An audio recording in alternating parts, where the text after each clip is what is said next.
Salut, c'est Jim, j'espère que vous allez bien. Alors hier, j'ai pas fait de market review parce que, comme je l'indiquais avant-hier, j'attendais un petit peu de voir ce qu'allait donner le FOMC. Je vous avais indiqué que ça allait certainement faire office de déclencheur, de détonateur, pourquoi pas, voire de languette de Flamby. Alors il se trouve que ça fait plutôt office de détonateur. Alors, ce que je vous avais indiqué comme niveau que je surveillais, c'était celui-ci sur le dollar. C'était ce breaker ici en daily il a bien réagi. Donc le prix a bien rejeté sur cette zone. Et là, pour l'instant, on est dans une phase de retracement qui a été quand même assez violente sur le dollar. Si je vous montre ce mouvement là, on est en 15 minutes. Voilà ce qui s'est passé. Donc, forcément, ça a eu évidemment un impact sur les riscon. Alors, je vérifie juste les niveaux.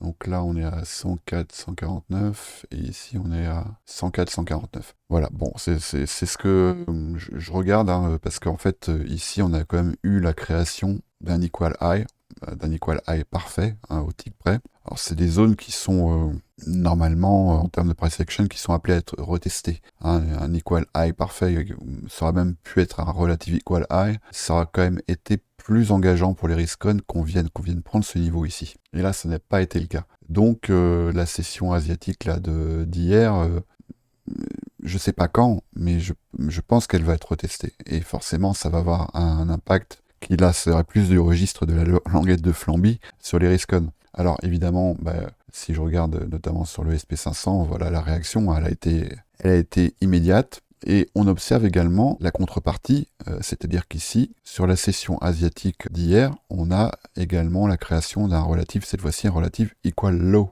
Hein, ici, si je me mets là, on est à 51,80.2. Ici, on est à 51,80.2. Et ici, on est à 51,80.3. C'est quand même vraiment tentant pour le marché, hein, cette zone-là. Évidemment, ici, il y a des stops qui, à mon avis, vont pas faire cadeau très longtemps, ceux qui se sont placés à cet endroit-là. Donc, si vous avez profité de ce mouvement, c'est tant mieux pour vous. Moi, j'en ai profité, je suis content. Mais je m'emballe pas non plus parce que on a à peu près la dynamique similaire, hein, sur le Nasdaq, sur le Dow Jones également. Voilà, pareil. Donc, alors, qu'est-ce qui pourrait bien déclencher un mouvement qui pourrait nous ramener dans cette zone? Pour ça, il faut regarder notamment dans le calendrier des news économiques. Donc, aujourd'hui, on a une journée qui risque d'être quand même assez volatile notamment pour l'euro et pour le dollar. On a donc le Unemployment Claims et le Flash Manufacturing PMI ce soir, non, enfin cet après-midi pour nous. C'est pas forcément des news qui impliquent beaucoup de volatilité, en tout cas sur le dollar.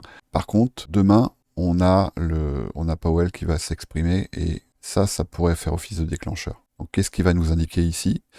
Est-ce que il va modérer, tempérer les ardeurs qui ont été créées par cette annonce d'hier? Je sais pas. Mais je pense que aujourd'hui ou demain, il va certainement y avoir quelque chose qui va se passer. Donc, prudence.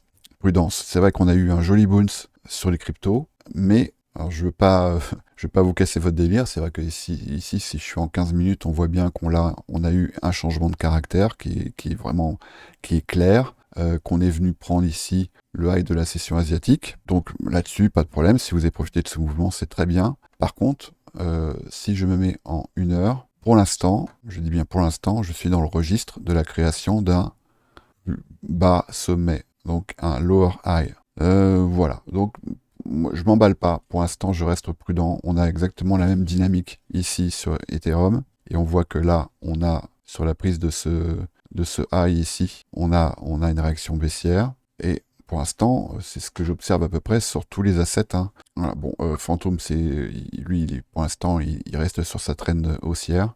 Mais Solana, on a quelque chose qui pourrait également ressembler à la création d'un plus bas sommet. Pareil ici sur Mana. Bon, je vais pas toutes les passer parce on a des dynamiques qui sont assez similaires. Voilà pour l'instant où j'en suis. Je reste prudent. C'est pas, à mon avis, ici le moment de s'engager sur des gros leviers en disant c'est bon, ça va bouncer. Parce que pour l'instant, la fête n'est pas terminée, on va dire, hein. En tout cas, cette jambe baissière là, je reste prudent. Voilà ce que j'ai à dire. Je crois que j'ai passé à peu près en revue. Ah si, le gold. Alors là, qui nous fait un très joli mouvement ici. Hein, on a bien eu ici quelque chose qui s'apparente là à un market maker buy model cette fois-ci, avec une phase de consolidation, un inducement et à l'occasion de ce retracement du dollar, un joli bounce. On rentre ici, comme après chaque phase d'expansion, on rentre ici dans une phase de consolidation, qu'on voit bien ici, une compression qui est pour l'instant, qui est en 1 heure. À voir.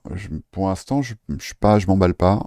Je pense que là, le marché a laissé derrière lui des zones qui, à mon avis, vont rapidement être retestées et qui risquent de tempérer les ardeurs de ceux qui ont levé les bras en l'air en disant c'est bon, on va aller vers un nouvel ATH. On va peut-être y aller. On va y aller à un moment de toute façon. Je pense que là, ça ressemble absolument pas à un top de marché. Mais d'ici là, je pense qu'il va se passer des choses qui vont peut-être pas être très agréables pour ceux qui se sont engagés sur ce move. Donc, moi, j'ai pris des profits ici et j'observe et j'ai remonté mes stops parce que je pense que il va peut-être y avoir un dernier c'est peut-être pas le dernier, mais en tout cas, on va probablement avoir droit d'ici la fin de la semaine à un petit coup derrière la nuque. Donc, prudence, faites attention à vous et puis si nécessaire, je referai un point demain ou après-demain. Allez, bonne journée.